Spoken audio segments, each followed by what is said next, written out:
여러분 안녕하십니까? 채널K 뉴스입니다. 오늘 뚝 떨어진 기온에 강풍까지 하루 종일 추운 날씨였습니다. 오늘 밤 기온이 더 떨어져 내일 아침 뉴욕으로는 영하권을 기록할 것으로 보입니다. 이번 한파는 내일 낮부터 기온이 올라가 모레 일요일은 평년 기온을 되찾을 것으로 보입니다. 지한샘 기자입니다. 뉴욕 일원에 한파주의보가 내려졌습니다. 국립기상청은 오늘 밤부터 기온이 급격히 낮아져 내일 아침에는 화씨 24도까지 떨어질 것이라고 예보했습니다. 이번 한파는 강한 북서풍을 동반하고 있어 내일 아침 체감 기온은 화씨 15도까지 낮아질 것으로 보입니다. 다행히 이번 한파는 내일 낮부터 누그러져 일요일에는 평년 기온을 되찾을 것으로 보입니다.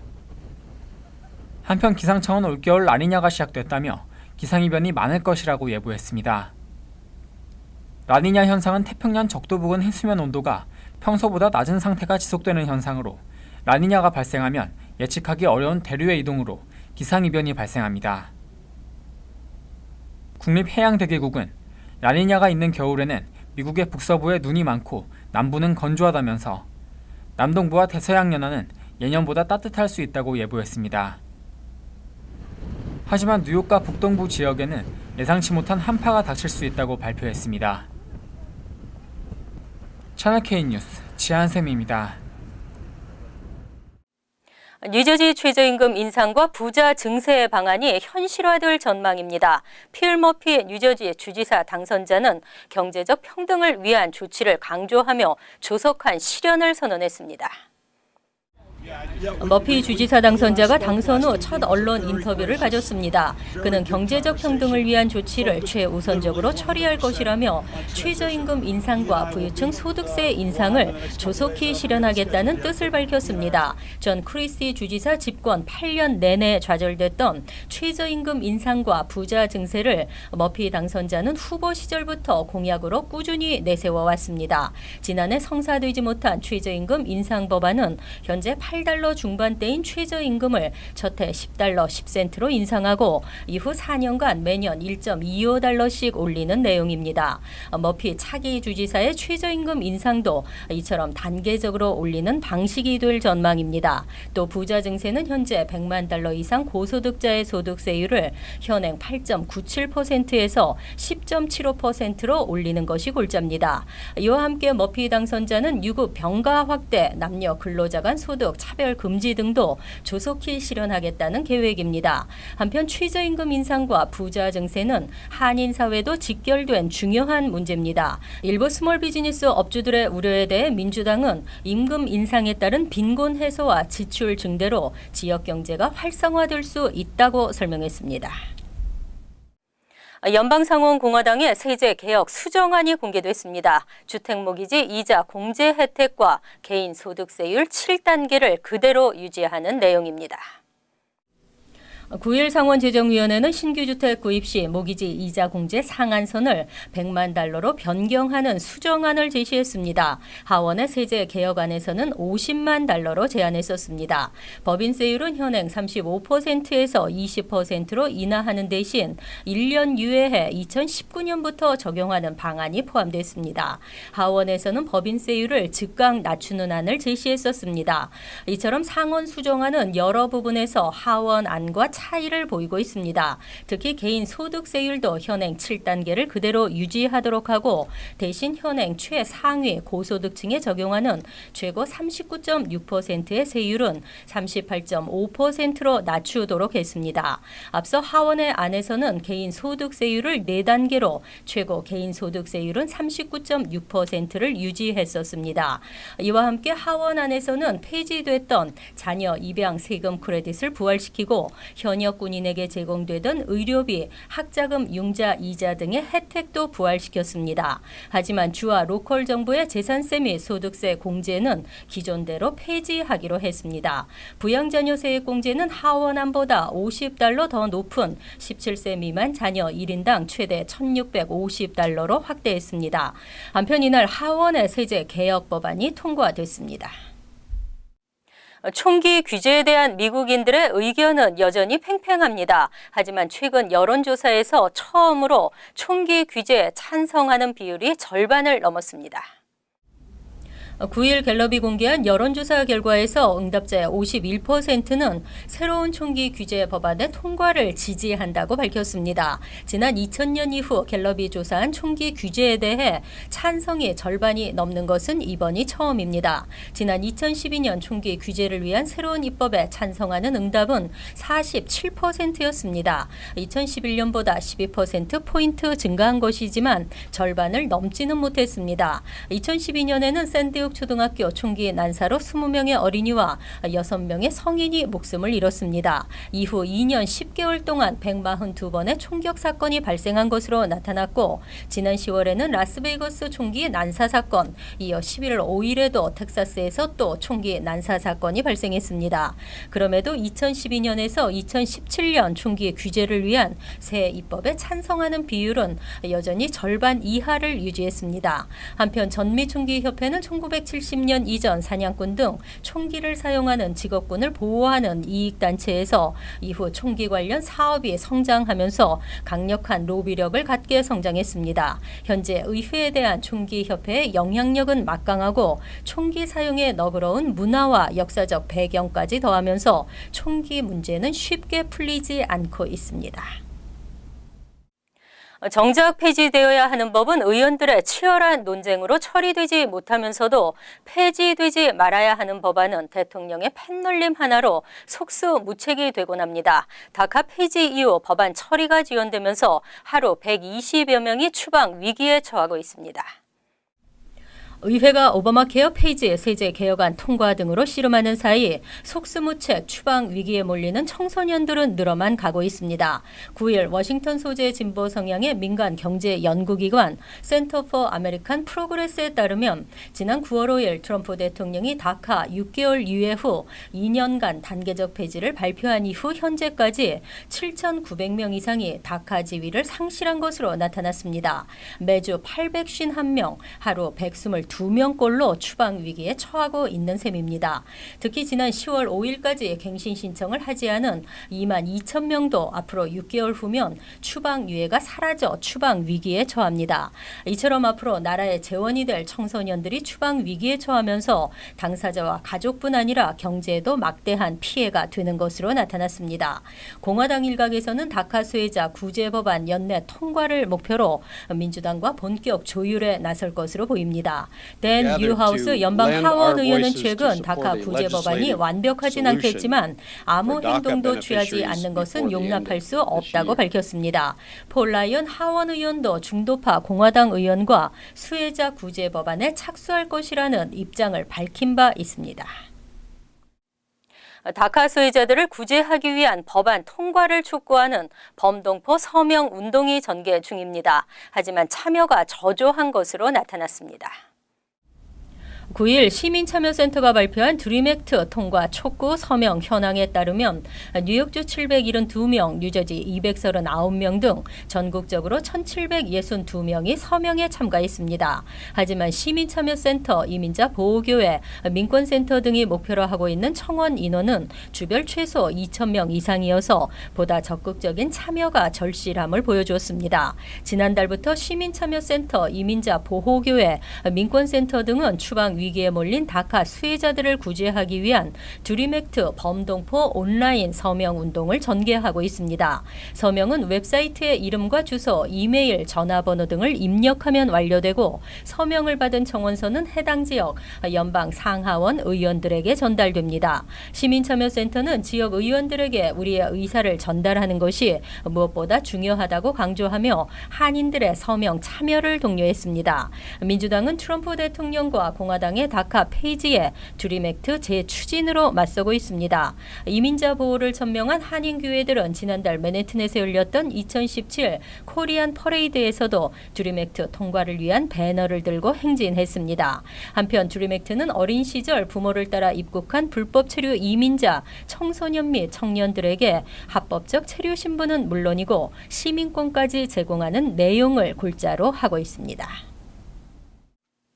공항 보안 검색, 이대로 좋은가 생각해 볼 일입니다. 승객들은 국익과 안전을 위해 불편을 감수하고 있습니다. 하지만 검색대에서 정작 위험물이 발견되는 경우는 겨우 20%에 불과했습니다.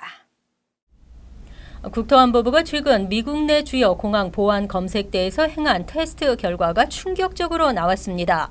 공항 보안 검색대가 무기류, 마약류, 폭발물 등 위험물을 얼마나 정밀하게 걸러낼 수 있는지 알아보는 시험에서 검색기기가 위험물을 찾아낸 성공률은 20%에 불과한 것으로 나타났습니다. 테스트에서 위험물을 검색용 컨베이어 벨트에 10번 올려놓으면 8번은 경고 없이 그대로 통과됐습니다. 공항 보안의 취약성을 여지없이 보여준 결과입니다. 최근 하원 국토안전위원회에서 교통안전청의 부실한 보안 검색 능력이 도마 위에 올랐습니다.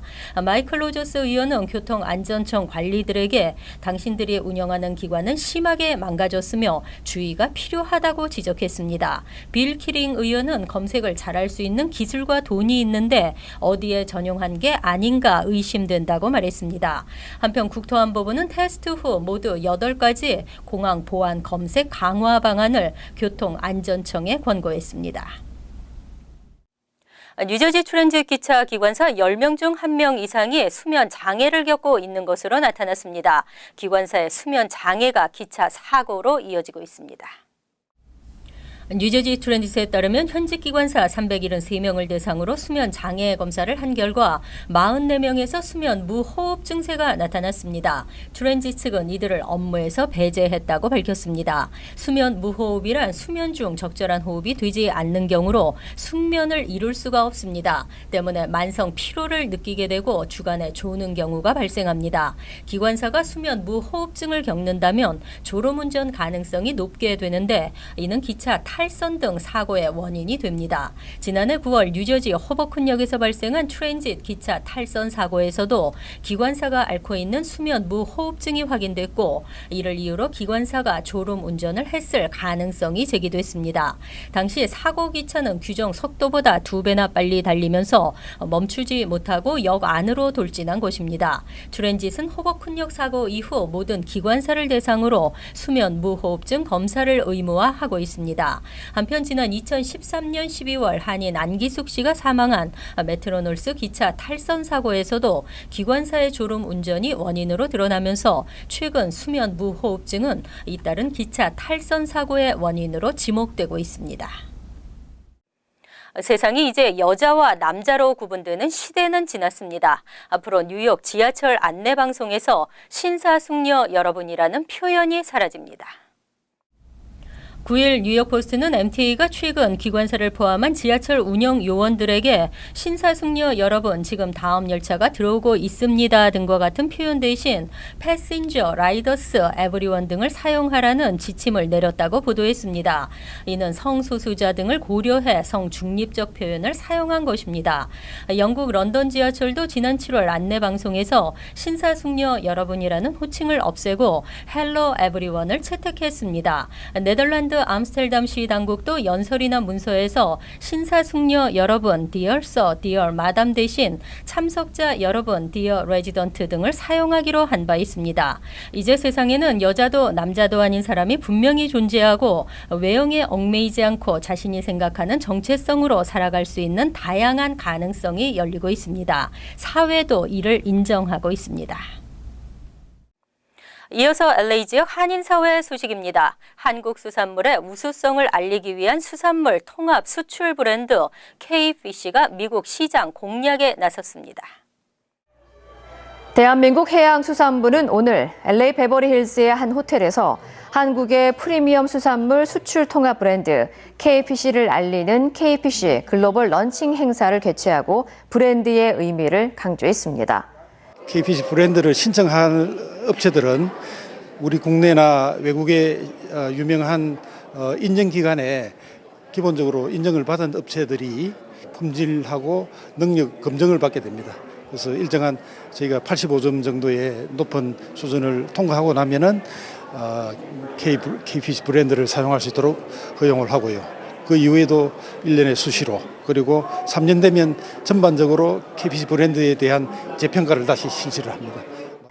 이어 해양수산부 측은 브랜드 런칭과 동시에 등록 상품 확대와 뉴욕과 LA 등 미주 지역 대형 마켓에서 판매 등을 추진하고 있다고 덧붙였습니다. 한편 오늘 19일까지 한국 수산식품 주요 수출 16개국의 600여 개 매장에서도 한국 수산식품 홍보 행사인 K-시푸드 글로벌 위크 2017이 동시에 개최됩니다. 충남 보령시가 지역 특산물을 남캘리포니아 커뮤니티에 선보입니다. 보령시는 오늘부터 4일 동안 LA를 비롯한 남가주와 조지아주의 시원마켓 전 지점에서 보령시 우수 농수산 특산품전을 진행한다고 밝혔습니다. 특히 이 자리에는 보령시 부시장 등 시 관계자들이 직접 나와 모두 72개의 보령시 명품 농산물과 특산품을 한인들에게 선보일 예정입니다. 우리 보령시에서 아주 생산되는 우수 농산물과 임산물, 수산물을 가져왔습니다. 우리 교포들을 비롯한 많은 현지 주민들이 오셔서 성황리에 지금 행사를 진행되고 있습니다. 예.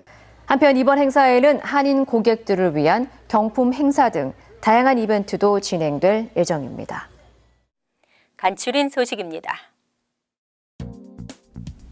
뉴욕시경은 앞으로 뉴욕 이런 레스토랑과 주점 업주들을 대상으로 건물 내 총격 발생 시 당황하지 않고 최대한 안전을 확보하는 것을 중점적으로 교육하는 약 9분 정도의 영상 교육을 실시합니다. 6일 시경범죄 예방부서는 뉴욕 서비스 연합과 여러 차례 논의한 끝에 교육 영상을 제작해 공개했습니다. 뉴욕시경은 그동안 오피스 건물 등지에서 관련 훈련을 실시하고 있지만 나이트클럽과 같은 곳에서는 구체적인 대안을 갖춰 놓은 바가 없었습니다. 랑킴 뉴욕주 하원 의원은 뉴욕주 재정서비스국의 아시안 금융 교육 강화를 촉구했습니다. 이는 최근 새로운 사업을 시작하는 이민자들이 크레딧이 부족해 제1금융권에서 대출을 받지 못하면서 일종의 신용조합인 랜딩 서클을 이용했지만 수십만 달러 피해를 입은 사례가 발생했기 때문입니다. 제1금융권에서 불리한 대접을 받고 있는 상황의 개선을 촉구했습니다. 9일 플러싱 메인스트리트 인도 확장 공사가 완료돼 그레이스맹, 피터쿠 의원 등은 리본 커팅 행사를 열고 완공을 축하했습니다. 뉴욕시 교통국과 건설국은 780만 달러 규모로 지난해 7월부터 공사를 진행해 왔습니다. 플러싱 다운타운에서 인도 확장 공사가 실시된 것은 20년 만입니다. 이번 공사를 통해 메인스트리트 38에서 41 애비뉴 인도가 종전보다 약 9피트 확장됐습니다. 9일 멜린다 캐츠 퀸즈보로장은 퀸즈보로 내 14개 커뮤니티 보드에서 활동할 위원을 모집한다고 밝혔습니다. 지원 접수는 웹사이트에서 할 수 있으며 신청 마감일은 2018년 1월 12일입니다. 2018년 4월 1일부터 2020년 3월 31일까지 2년간 활동하게 될 위원은 토지 사용과 조닝 변경에 대한 자문 심의 역할을 담당합니다. 공공정책에 관한 공청회에서 지역 주민들의 목소리를 대변하는 임무도 맡습니다. 환율과 증권 소식입니다.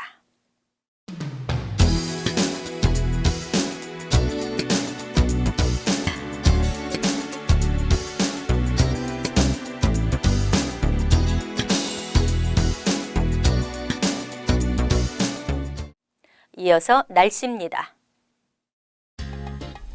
토요일은 화창하겠지만 추운 날씨가 이어지면서 간간히 흐리겠습니다. 낮 최고 기온은 38도, 섭씨 3도, 밤 최저 기온은 32도, 섭씨 0도로 예상됩니다. 일요일은 대체로 맑겠고 기온도 다소 오릅니다. 월요일은 오전 중 흐리고 비가 내리겠으며 오후엔 흐린 날씨가 이어지겠습니다. 이상으로 채널K 뉴스를 마칩니다. 채널K와 함께 편안한 주말 되시기 바랍니다.